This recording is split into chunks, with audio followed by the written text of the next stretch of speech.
Hello, here are some expectations I have for acoustic players in worship, just to understand some different voicings of chords. For this one, I'm talking about the key of E, and certain chords that we find in the key of E, like E, F sharp minor, C sharp minor, A, and B. I'd like every acoustic guitarist to have these voicings in their arsenal because they're very common and they add a really nice texture, and it's important to know these.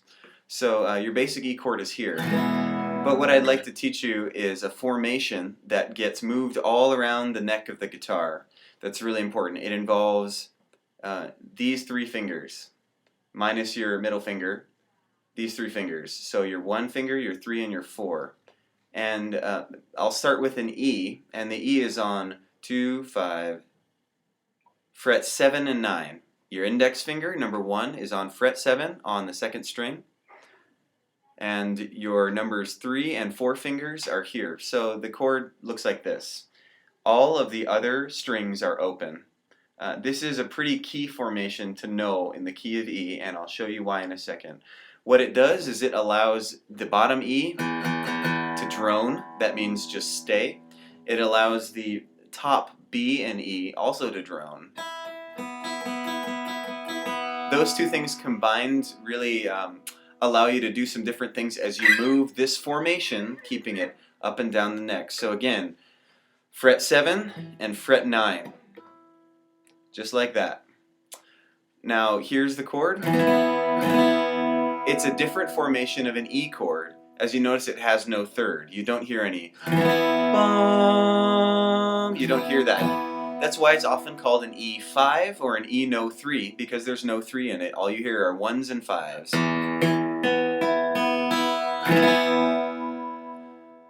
Now, before I show you some different things that you can do with this formation in that position, let me show you some of the other chords that I expect you to know. If you slide this formation down to fret 4 and fret 6,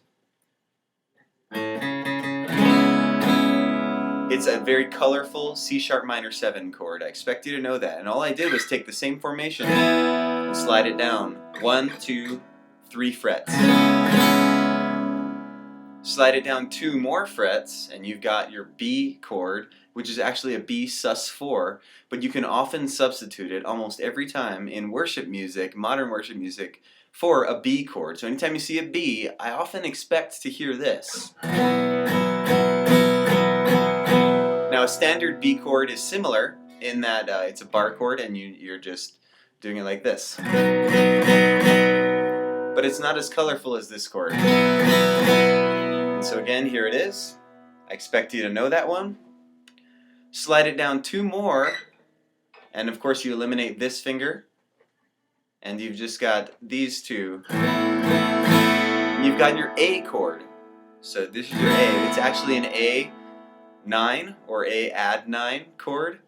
You can also finger it differently, but you're pressing down on the same strings. You're pressing down on the D and the G strings. Your normal A is like this, or like this. All you're doing is removing one finger. Bum, bum, bum, bum, bum. So again, here's your E. Here's your C sharp minor. Here's your B. And here's your A. Now a different formation that is similar, but I expect you to know for an F sharp minor chord, is this. You play your normal F sharp minor barred like this. You're basically taking these fingers right here and leaving them where they are, but you're removing your index and putting it on the G string. What it's doing is creating an F sharp minor 7, adding a few extra tones. It's a much more full chord and just dreamy. It sounds nice. And if you've got the gumption, what's even better is if you can take your thumb and put it where your index finger once was, which is wrap it around and let it hit that E string.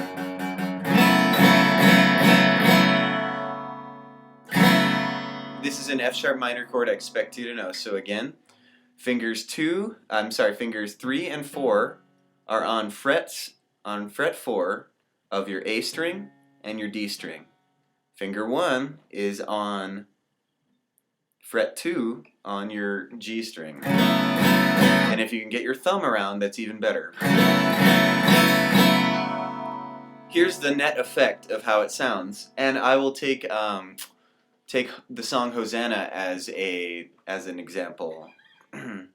I see the King of Glory. This is our E note 3, now C sharp minor. Coming on the clouds with fire. F sharp minor.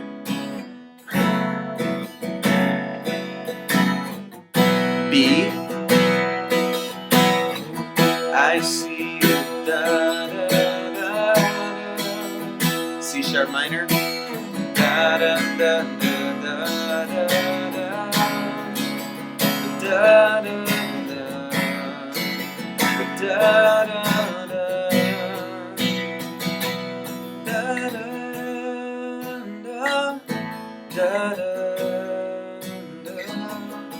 And besides this, I can show you a few other formations if you want to go even further in the key of E. Now, two chords that are nice to know in the key of E when you're playing that, a different formation that has a slightly different color for the chords A and B are this. You take your A chord on fret 5, your typical barred chord, when you're playing just a major chord.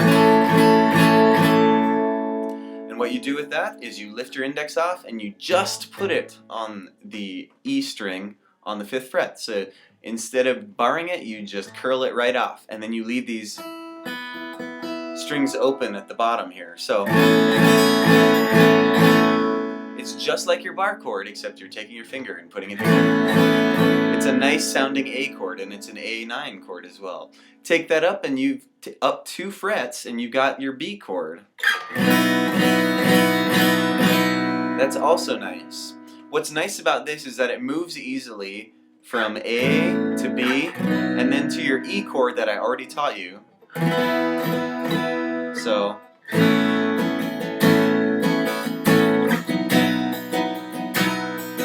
and here's the stretch. Now let me do that same chord progression, A to B to E, using the different voicing that we learned.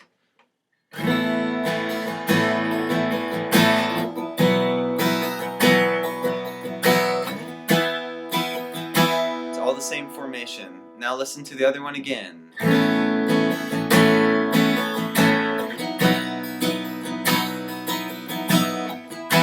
So if you compare these chords, this B to this B, they sound awfully similar. There's a lot of same sounds to them. And just like this A, sounds a lot like this A.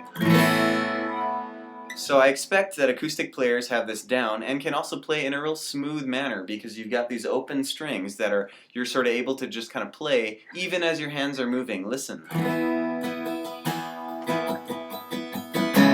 Notice that as I moved my hand down slowly, it still had some sound to it because this E and the B and the E were able to drone. That's what makes the smooth sound instead of where you have a stop there. It's nice to be able to have that smooth sound where those strings are still ringing out. And if you're pressing down too, you can have some nice slides.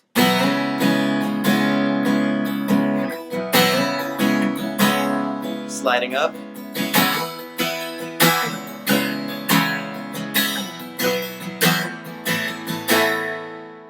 All right, thanks. Learn those.